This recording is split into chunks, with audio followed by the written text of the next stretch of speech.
When the headlines say people died in Gaza, it breaks my heart because people didn't choose to die. People were killed, they were massacred at the hands of snipers.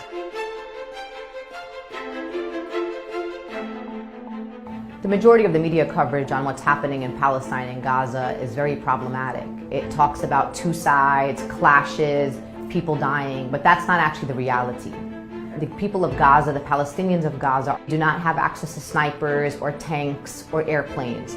These are a people who have been living under an 11-year siege. This means that the borders are closed off. There is no going into Gaza and there's no leaving Gaza. And many UN-based organizations and human rights organizations have called Gaza the world's largest open-air prison.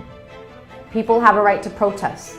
They were met with aggression and snipers that have killed over 50 people in one day, over 100 in the last 6 weeks.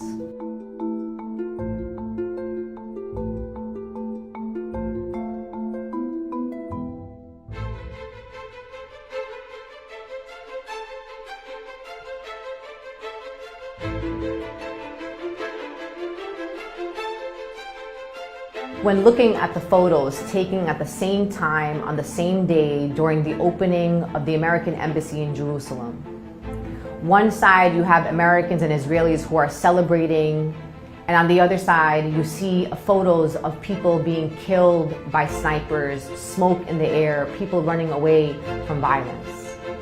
These are people who are demanding basic human rights, the right to travel, the right to live, the right to work, the right to move freely within their country, and the right to return to their original homelands.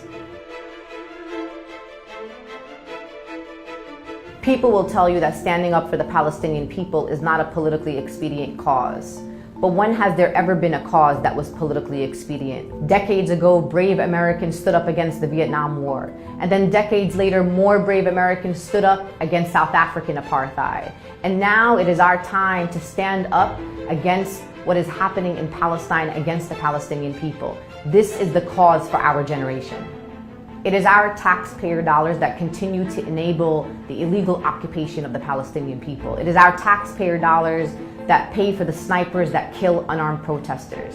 I'm asking you today to stand up for the Palestinian people, not because it's easy, because it's hard, and they need your voices now more than ever. Use your social media responsibly. Share articles, share your thoughts about what's happening in Palestine. Don't be afraid and don't be silent. Call on your members of Congress to let them know that you want to hear their voice say that this is unacceptable. We get to choose what we do with our hard-earned money.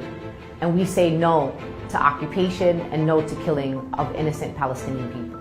To our friends in the media, I implore you to do better, to portray the true facts that are happening on the ground. And I promise you, you will look back decades later and know that you were on the right side of history by portraying the truth.